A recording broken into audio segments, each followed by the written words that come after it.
Hello everybody and welcome to the Real Housewives Edit. My name is Elle and I am here to talk about the two loves of my life, editing and housewives. Well you guys, we are back in Salt Lake City. I think I've told you guys that this isn't necessarily my favorite season of Real Housewives of Salt Lake City, but definitely the editing and some of the scenes and character development are just giving me life, so we're gonna talk about that today. Thank you guys for subscribing, for liking the video, and all of your wonderful, classy comments. Keep them coming, and before I keep talking your ear off, let's just jump right into it. Jen is very aggressive, very loud. I don't know if you guys just don't see it, don't recognize it, kind of just... Okay, so I wanted to cover this scene because it's interesting. It cross-cuts between Meredith and Jen's conversation and the scene between Heather and the two friend ofs, Dana and Angie K. They do this establishing shot on the cafe that they're sitting at. They've been sitting at this cafe talking for a while. Dana is talking about Jen. They actually cut to Angie's face as she's listening intently to Dana talk about it. And I just thought this was interesting. Why not cut just straight to Dana talking about it? Mainly because they wanted to get sort of the reaction of what one of the other ladies, and not necessarily Heather, thinks about what Dana is saying. I do believe what they're trying to create is there's tension. You know, Heather, Dana, and Angie are talking about Jen behind her back. They're about to go on a trip with her. There's going to be tension kind of built, and this conversation is setting up that tension, if you will. It kind of just put up with it. I do not like it. She's been doing that since I've known her. I am over it. I mean, I keep considering my friendship with her. So it's interesting. You see them keep flashing to Angie as she's listening, really taking it all in, which I don't know about you guys, but I get this sort of sense whenever you get a group of women and a bunch of women are talking about someone who isn't there, and one of the women in that group is really silent, I just know that the silent party is gonna go tell the person who is being talked about. I don't know about you guys, but that's the sense I get here. I'm is Angie absorbing all of this information as a sponge? Since she is on the outs with Jen, right? Because of this thing with her husband creating a fake Instagram account, maybe she's going to use all of this so she can, side with Jen later or get on Jen's good side by telling her all these things that her friends, or at least Heather's her friend, was saying about her. From an editorial standpoint, I just thought it was interesting. They kept flashing back to Angie, really listening intently to these ladies as they air their grievances about Jen. When talking to everyone, but she does not consider my friendship with anyone she's dealing with, It's just she gets to just machine gun everybody. And how do you feel about that? I feel devastated. Jen follows a different set of friendship. I thought this was an interesting scene because it is Heather with two friends of. And I do believe, just from rumblings I've heard, from being on Instagram with all sorts of accounts and listening to podcasts, that perhaps maybe these friends of didn't know if they were actually going to be full-time cast members or if they were going to be friends. Heather's in the scene. She knows she has a slot. She knows she's a full-time housewife, but she's with these two ladies that I don't know. I just feel Heather's there, but she's also kind of not really there. I think the editors are kind of cutting around it because they're making it seem like Heather's kind of engaged. But every time she's on screen, I get this feeling she's kind of putting it on for the cameras. And I love Heather. I think she's great. I love all of them. But I just wonder what you guys think about that. Do you guys agree with me that she feels like she's kind of saying stuff about Jen, but I don't really feel like it's coming from this deep place? What do you guys think? It's a different set of friendship rules, and it's either ride or die loyalty or I will burn you alive. I, of course, feel as big and as horrible feelings as she does, but I have learned to push it down. And I thought it was interesting that while she was in confession, they cut to her while she's at the lunch and she's covering her face and her hands.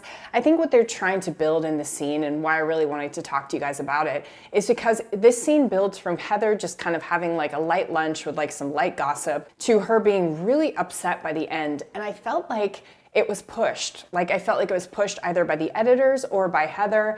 And I do believe it's just because, I don't know, this season just feels it's kind of falling flat in terms of drama and storyline. So it's almost it's trying to be created. But I was really wondering what you guys thought. Do you think it's Heather pushing it, or do you think it's more of the editors trying to create a narrative and shortening this scene? So obviously it feels shorter. So the ramp up to where she gets to feels a little bit fast. I don't know. What do you guys think? You need to stop suppressing him, okay? No, Let it why? out. Because I want to be like Jen? Listen, I like suppressing things into. So there it is again. She mentions Jen kind of in like a negative connotation. They cut to Angie, and what is Angie doing? Absorbing the information. I don't know, mark my words. I feel like something's coming where Angie's gonna get down. She's gonna be sitting on the edge of a bed with Jen and being like, well, you know, I really heard Heather talking a lot of bad stuff about you. And then they'll flash back to this scene. I don't know. What do you guys think? Things into a box, put in a tiny corner of your brain. No, you put and it if in you forget about it, it goes away. No, you put him in Just like your bills. Put in a drawer, shut the drawer, you never see him again. Okay, so that's really the cut that I wanted to talk to you guys about the most. Heather's really saying this funny thing, like, I like to push down any of my feelings I have, put them in a little box and forget about them forever. They're kind of laughing about it. I feel like Dana is really trying to push to get lines in there. No, you put And if you forget about it, it goes away. No, you put him in Just like your bills. I feel like all the friends of on this particular franchise, except for the other Angie, are thirsty to become full-time housewives. They are all making huge mistakes, which I wish I could just coach them on how to become full-time housewives. I'm going to do a breakdown on friends of using these women as examples of what not to do, but I'll do that probably next week when I have some time to plan it out. Anyway, Dana keeps trying to get these lines in there. Heather's saying this funny line about pushing down emotions. And then she says, Just like your bills. Put in a drawer, shut the drawer, you never see him again. they cut to Angie and there's a sound effect.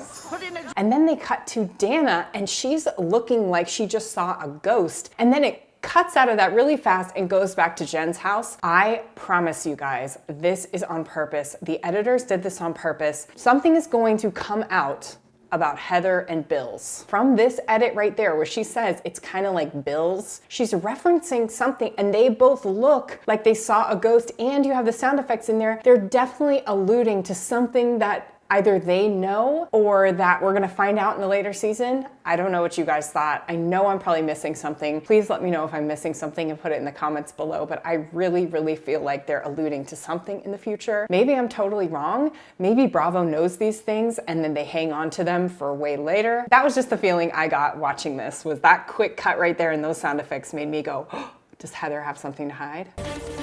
How are you doing just in general? I know you've had a lot. It's like up and down. The trial got pushed to July, as you know. And because So you guys see, you know, Meredith asked that question. how are you doing just in general? I know you've had a lot. And then they let this big pause go out before Jen answers. It's like up and down. If you guys have been watching my channel for a while, you know they may not have done that pause in real life. She might have jumped right in with what she said. But regardless, the editors gave it some space because they wanted it to be dramatic. When she actually answers that question, it's got some weight to it, and that really can come from putting no music in, putting nothing in there, building tension, and when she actually does speak, it's like cutting through it with a knife. And because I'm going in for the fight of my life in 3 months, it's like this daily roller coaster. Trial was supposed to happen this week. I see the email that, you have to send another. So, you know, she's saying this, they cutting back to Meredith, she's responding, we're definitely getting some stuff from Jen that's feeling like, you know, this is serious. And then they go into a flashback when she says like things are getting more difficult. They go into a flashback of her and her husband. Another $200,000 in for a payment, another payment, because we still have to keep these attorneys working. And that's stuff that makes me so angry, especially with Reefy going to medical school. This could be money to go set up stuff for him. It's a lot. So that Okay, so the end of that flashback, I was like, wow, this is really real. Like, I think Coach Shaw is so interesting because he seems like an unlikely reality TV guy, but he's so okay with being on TV and he seems like he really shows his real self. I don't know, maybe we'll find out more down the line, but I just get this feeling like he's just being really real. And when he says that that's a lot, I felt that real deep. It made me think of many, many bills that I've seen before in my life. It's serious, but it also kind of made me laugh at the same time. Is that like me just being like dark? It made me laugh because it made me think of my own stuff. I don't know. So that's why I was like, let me plan a girls' trip. Yeah, no, I And, think it's you know- good for you to stay busy right now. So that was hilarious to me. They used the knife sharpening sound there. Let me plan a girls' trip. Yeah. They wanted to emphasize that moment. It almost gives that feeling of us going, she's saying how much this is gonna cost, right? Money is tight. You obviously see the look on Coach Shaw's face when she mentions that money. And then she says, So that's why I was like, let me plan a girls' trip. I mean, I am so familiar with this where I'm like concerned about money, or I'm trying, like I'm writing out a budget or whatever I'm doing that has to do with budgeting. And then I'm like, okay, let me go reward myself like online shopping. And it's like, it just makes no sense whatsoever, but it's so relatable. And she's like, yeah, you know, I don't have any money because of all this stuff. So of course, the first thing I thought of was girls trip, which is a major expense anyway. A lot on your mind otherwise. So are you ready for our fun in the sun? Beyond? I'm in charge of the event. You have now been given the title of the CEO of Fun. Usually that's me.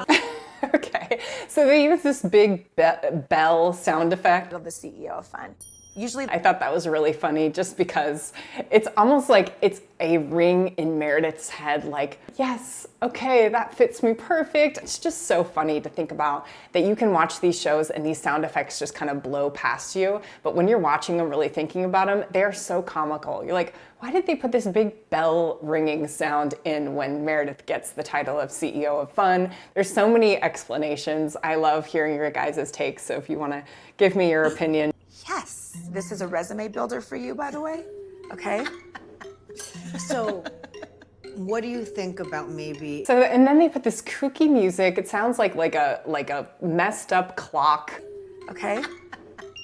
So, what do you think about maybe? While they're talking about the festivities. Again, you guys know this. They were talking about the dark stuff with Jen. It was making us feel some type of way, like, ooh, that's really tough. Like she's got a lot going. And then all of a sudden they're talking about the fun trip, fun in the sun, the kooky clock. You know, they're really trying to bring us back, like, oh, don't go too dark here. Don't go too dark. Including Dana. Including her where? In the trip? And then they end that music cue with that big giant sting. Including Dana. Jen is like, wait, say what? Like, that's not what I was expecting here at all. We drank some tea. I mean, I am telling you, look, I could be wrong, but from And then they put that sound effect in. Unless that's exactly how she drinks tea. I don't know if that really came from her cup. My guess is they put it in afterward. wrong, but from every Did you conversation plan this? I Did you had plan with this her, because it's Ramadan? Did you? well, when you open the door with that, it kind of was like, oh, my day just got a lot easier.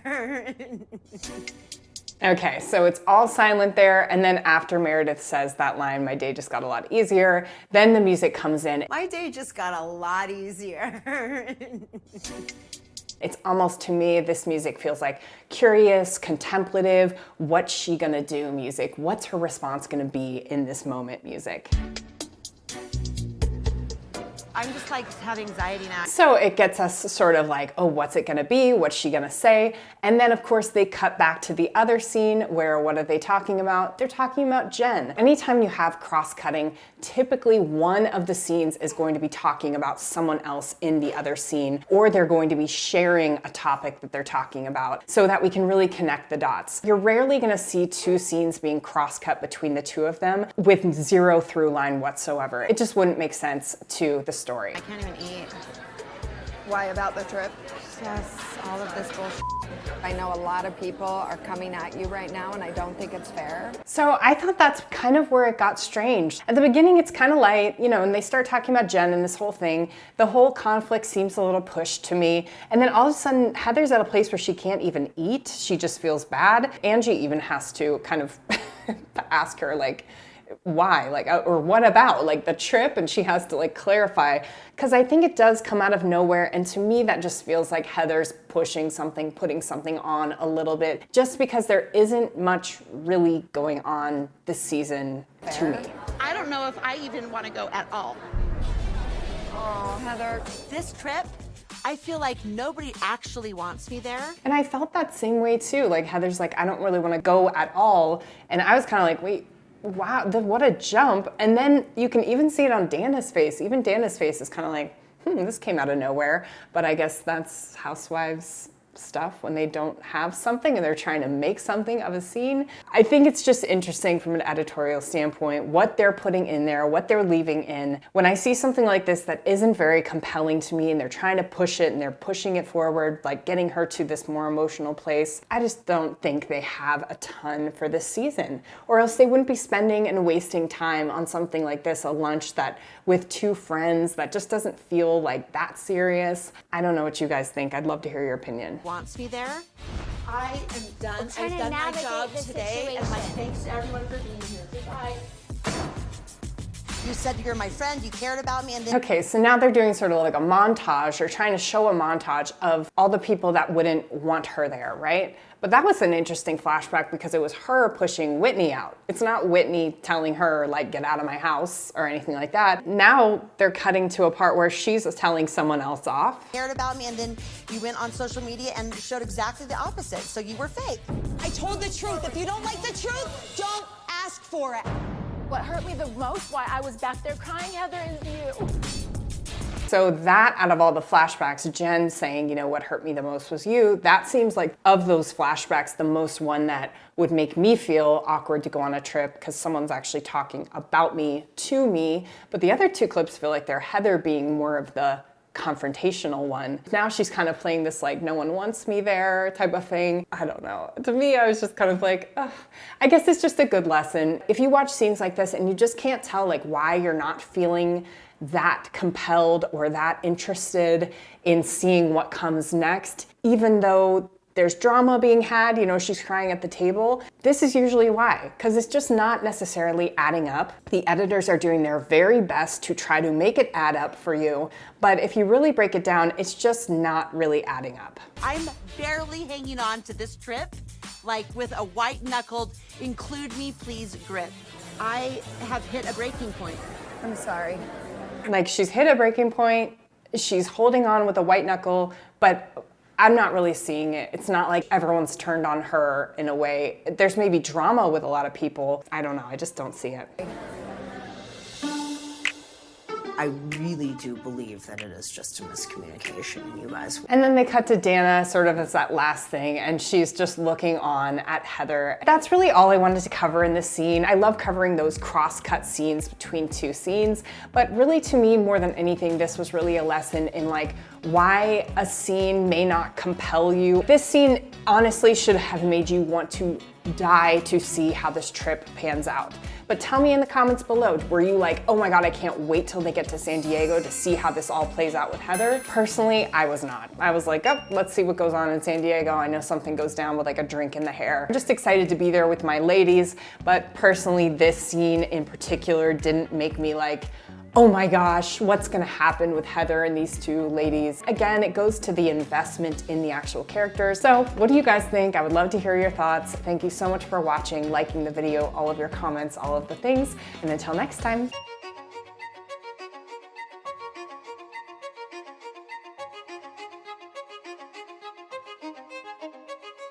No, you put him in Just like your bills.